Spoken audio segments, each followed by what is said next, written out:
Good morning, Maidstone. Good morning.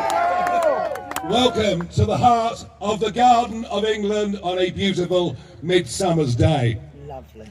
This constituency has very fond political memories for me because the Member of Parliament here from 1950 until 1987 was called Sir John Wells. And later on in life, Sir John came to see me. He'd been very pro the common market, very pro the EEC, and he came to see me late in life and said, I think I've made a terrible mistake and I want to correct it. And Sir John joined me as a member of UKIP. So that was one good start. But then, of course, from 1987, somebody else was the Member of Parliament for Maidstone, and she's quite well known, isn't she? Famous for Strictly Come Dancing, famous for being unafraid of pretty much anything or anybody, and actually, I think she's something of a national treasure. And isn't it great that Anne Widdecombe is so pro-Reform UK?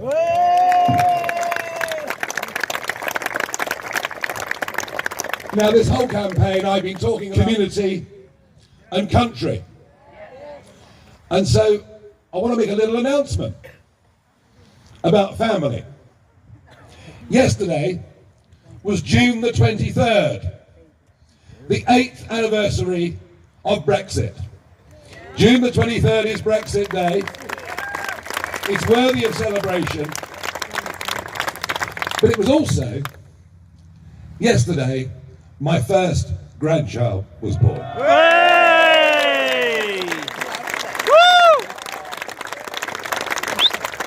I don't think I'm ever going to forget when his birthday is or when the Brexit anniversary is. He said, I was in Bomber Command during World War II, and let me tell you, you only start taking heavy flak when you're getting near the target. I think you must be doing very well. And so it's been for the last few days. What appeared after the BBC interview with Nick Robinson, and by the way, I was alone. I was the only person in 2014 who said there will be a war in Ukraine. Yes. I can't take those words away, and nor would I want to. The fact that I was more far-sighted than the rest of our political leaders is not something that I'm going to apologise for. And yet this has been turned into Farage makes outrageous statement. Farage defends Putin. Well, I've done none of those things.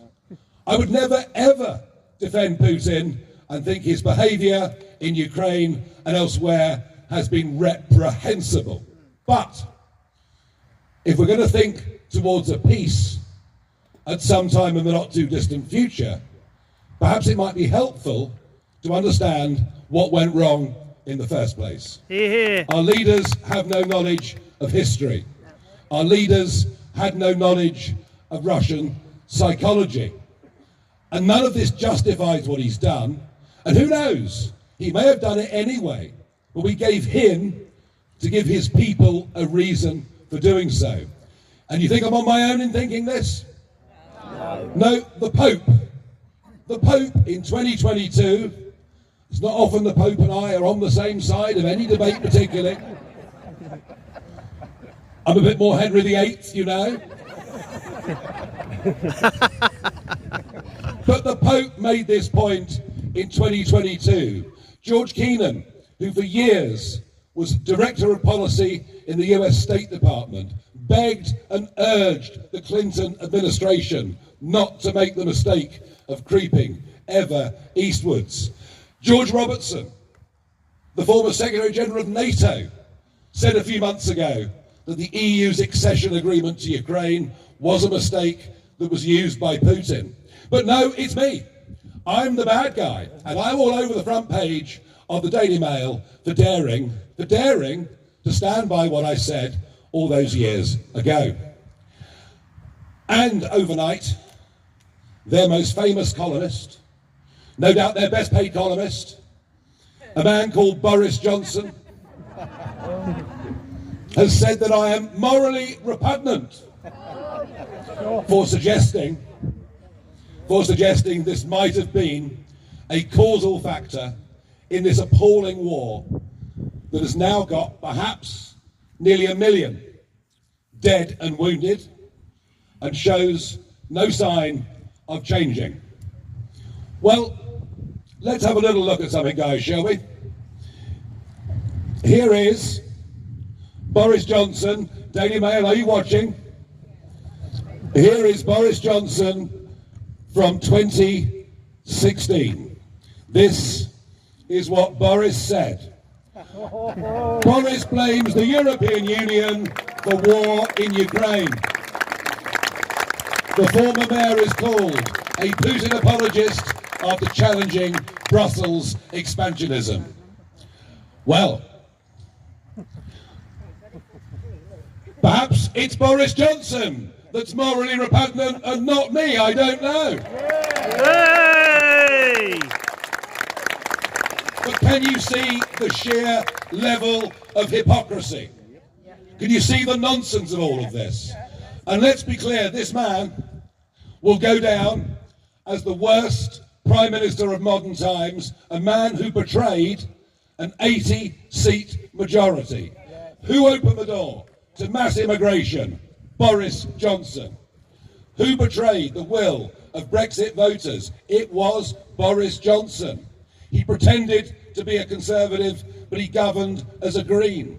He put in place net zero policies, including an ambition to turn 30% of our agricultural land into complete grow wild set aside. A net zero policy that meant the poorest in society had to pay too much. And I cannot stand the cant, the lies, the hypocrisy of these people who say thing one year and then completely change it the next. What you'll always get with me is thoughtful, considered, consistent political leadership.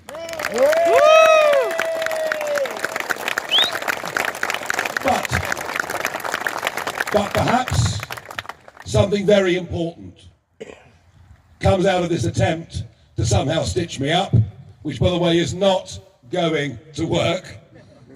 But perhaps something very important comes out of it, and maybe these are the most important things I'll say in the entire general election campaign. There has been virtually no debate on defence whatsoever, other than a ludicrous, we're going to bring back national service, which would only apply to 30,000 young people who would join the military for a year.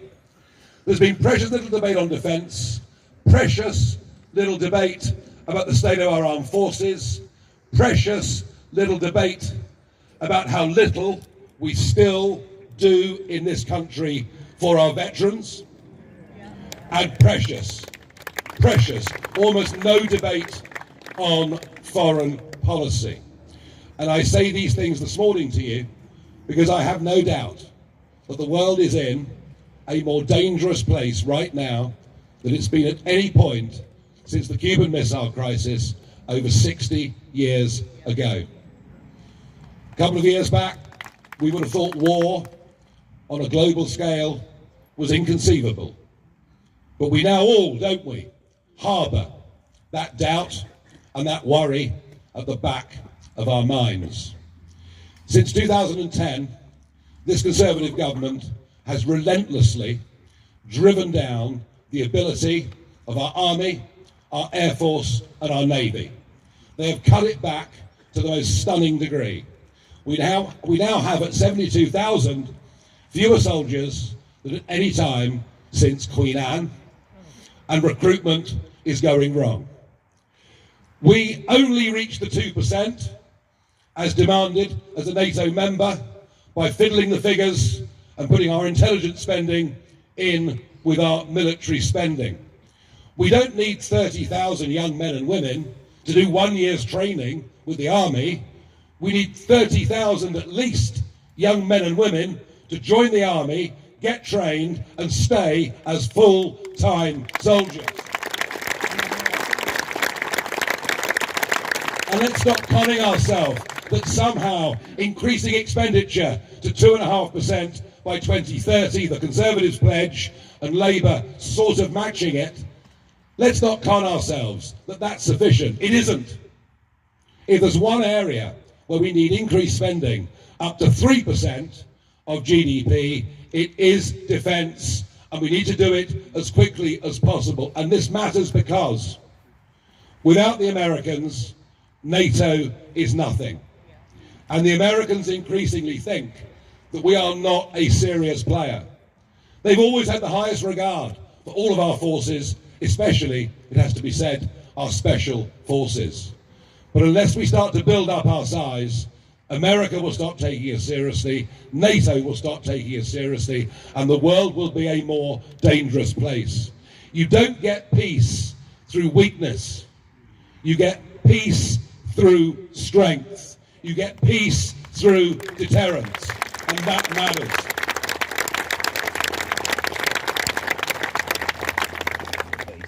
I hardly need to tell you the catastrophic failures we've seen under President Biden.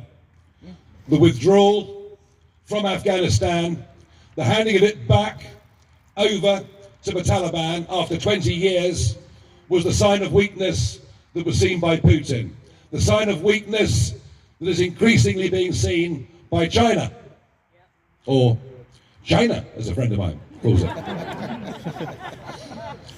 And of course it was the Abraham Accords, those incredible series of deals that were done between Israel and Arab states, something that happened towards the end of the last presidential term, something that Saudi Arabia was about to join, that has led directly to the attacks that we've seen on October the 7th and the awful things that are going on in the Middle East ever since. We have a war in Ukraine. We have a war in the Middle East, and who knows, potentially China will go for Taiwan. This is a very dangerous cocktail, and foreign policy matters. And I will not be lectured. I will not be lectured to with the Daily Mail, and I will not be lectured to with the Conservative Party, and least of all, I will not be lectured to by Sir Keir Starmer. Starmer, who chose to weigh in against me over the weekend. This is the same Starmer that backed Corbyn, a man that wanted us to leave NATO. So no thank you. This the same Starmer that wants to reopen the inquiries that go back 50 years against British soldiers in Northern Ireland. And this the Starmer, along with David Lammy, who wants us to join the European Defence Union. He wants us to get closer with the European Union in terms of our military strategy, which would be a disaster as far as America and NATO are concerned. So I'll take no lectures from any of them. And just think what they've done.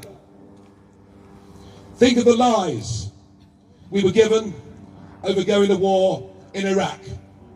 Plain, outright lies, but supported by the Labour Party and supported by the Conservative Party at massive cost to us and the loss of hundreds of thousands of lives in Iraq. And think of the total stupidity of Cameron and at the time Sarkozy deciding that a war in Libya was a good idea. And I opposed Iraq publicly, and I opposed Libya very publicly. The result of the Libyan war has been the creation of ISIS. They didn't even exist before the Libyan war, and no boats were crossing the Mediterranean, no boats were crossing the Mediterranean until the Libyan war, with now at least a couple of million who have crossed, and some of those, as we speak, have come up through the continent and are making their way to us via small dinghies in this country. And this, a Labour and Conservative party that appeased Iran, freed up tens of billions of dollars for Iran, that has led to Iran funding Hamas, Hezbollah, and all of those terrorist groups.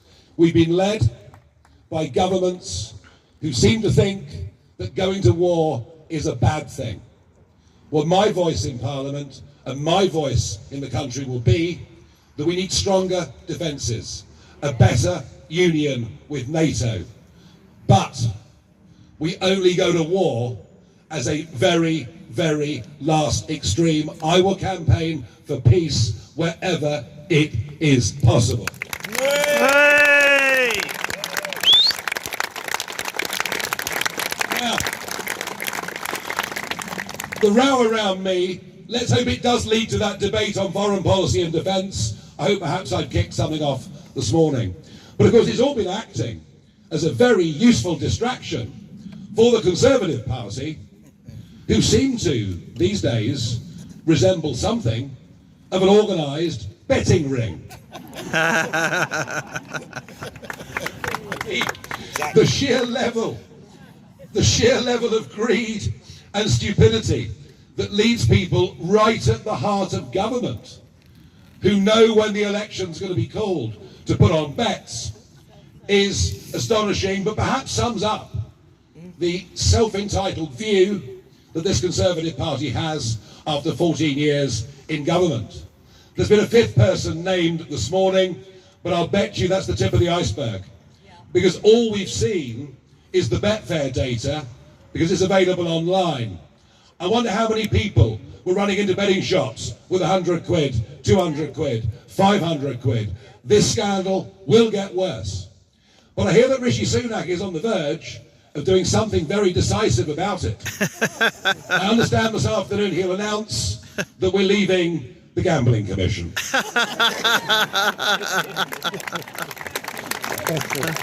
And all of it, of course, is the most massive distraction from what should be the single biggest issue in this general election.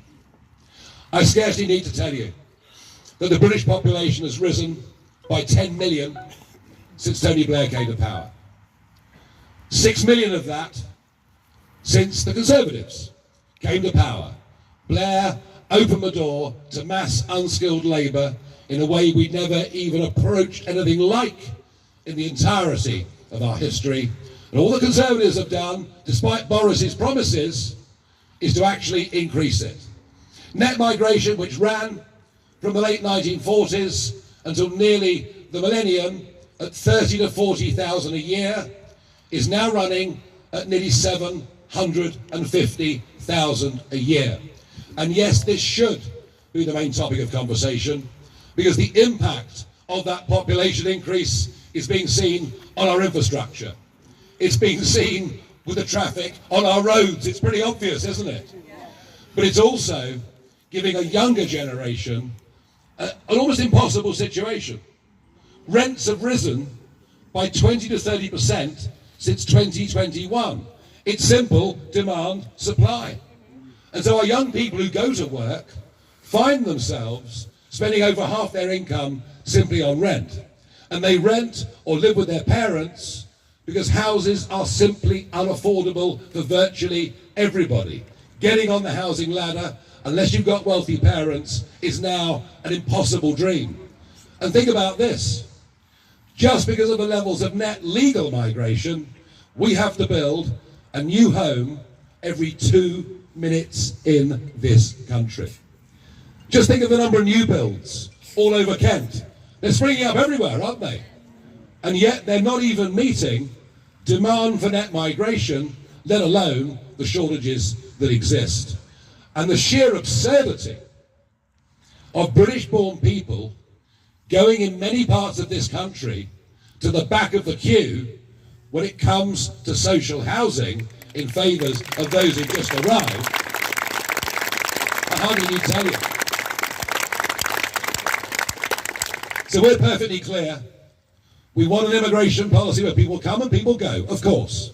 And there are certainly many, many, many good skilled people that come to Britain and give us a great benefit.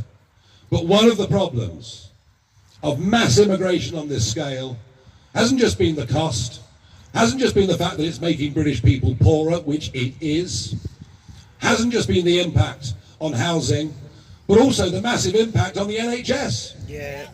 They tell us we can't survive without foreign doctors and nurses. And yet I've good evidence of the government paying NHS trusts £1,000 bonus a time to take on foreign nurses when British nurses that have just graduated haven't got jobs, and I've got some strong documentary evidence to back that up. I've had letters from people in Kent whose sons and daughters have achieved 3 A's at A-level but can't get into medical school because we cap the numbers of people that go to medical school because we seem to be happier to import doctors and nurses, often from poor African countries where, frankly, they need the nurses and doctors even more than we do. Yay! And of course, you can't get a new GP appointment because there are simply too many people. And everywhere you look, you see 300 houses built on the side of this town, 500 on the side of that town. Does it come with a new GP surgery? Absolutely never. So these are the things we should be talking about, and we think a freeze on overall immigration numbers for the next few years would make sense, give us half a chance to catch up. And what's amazing are the number of dependents that come. 125,000 people have come as dependents of students. I can't work it out either. And even of those who've come on work permits, the same number again have come as dependents. So we must be clear, like most sensible countries in the world, no entitlement to any benefits until you've been here for 5 years, paid your taxes and obeyed our law.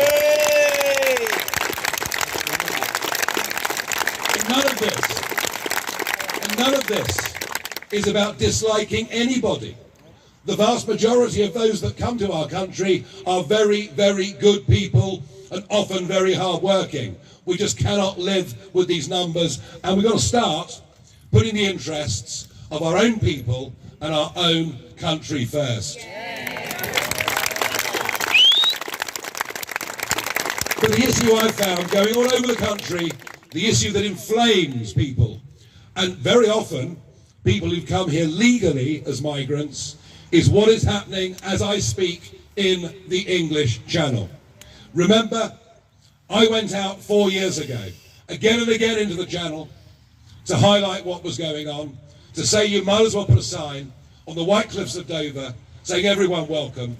We'd stop deporting people, something we were doing under Tory and Labour governments for decades. We'd stopped doing it. We'd lost our nerve. We were too frightened of a human rights court in Strasbourg. After all, it took us 10 years to deport Abu Qatada. That's the extent to which we've lost the ability to control our own borders and to choose who should stay in our country. Well, I warned that huge numbers would come. I even said there might be an invasion, which of course is the rudest word you could possibly use in BBC land. But now 4,000 boats and 128,000 people later, it does look like it's been an invasion to me. And it's mostly young men. It's 91% men who are coming from countries that are known to have terrorism. coming from countries with gang culture, coming from war zones in which many of them have been directly engaged and brutalised. These are not refugees in any normal sense of the term. And all of this has happened under the Conservatives' watch, despite promise after promise from every Prime Minister and from every Home Secretary that they would deal with it. But of course they won't. Rishi called this election because he knew the planes were not going to Rwanda. He knew it. But he told us it's okay. We've detained people. They've all been rounded up. They're in detention, waiting to go. Would you know that every single one of those has now been released on bail and most have absconded? No planes were going to Rwanda. So we are clear. This country must leave the European Court of Human Rights and get back its sovereignty. Yeah. We must make clear that we're a very generous country. We've given refugee status to 500,000 people since 2016 alone. We're generous. We're not mean-spirited or nasty. But we need to make clear that nobody that comes via this route will ever get refugee status.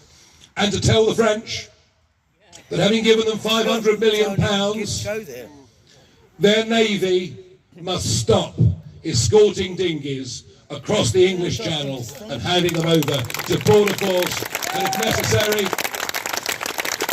necessary, we will pick up people in those boats and under the law of the sea, we'll take them back to the French beaches. That is what we have to do.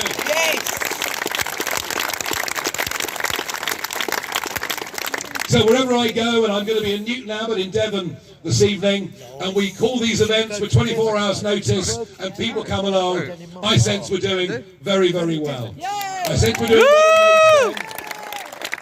I sense we're doing well across this country. And if you take out London and Scotland, we're now comfortably ahead of the Conservatives in second place right across this country. People will realise, when they sit down this Sunday for their breakfast, they'll realise it really is over, that Starmer is going to win this election. And so the question is, who will provide a voice of opposition? Will it be Rishi Sunak? No. No, because he'll be in California, won't it? Will it be a Conservative Party that is split down the middle and divided and spends more time fighting each other than fighting for the country? No chance. But what I can do is I can lead opposition, not just in Parliament, but out in the country. Michel Barnier has let the cat out of the bag overnight. He said that if Keir Starmer wants to get closer to European single market rules, the cost is we must reopen free movement. So let's think about this. 8 years on from Brexit, Starmer wants to join the European Defence Union.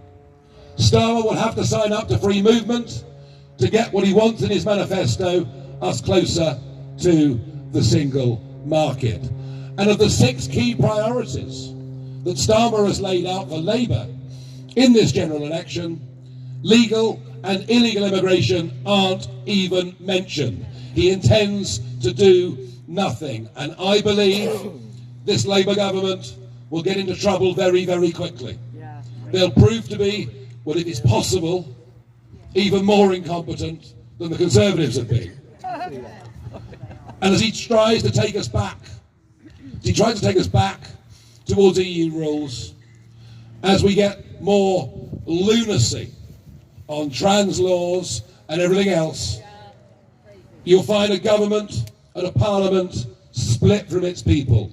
So my ambition is for us to establish a bridgehead in Parliament on July the 4th, and over the course of the next 5 years to build up a mass movement for common sense, for decency, to represent the silent majority in this country. Are you with us? Yay! Are you going to help us? Yay! Are we going to succeed on July the 4th? Yay! Thank you.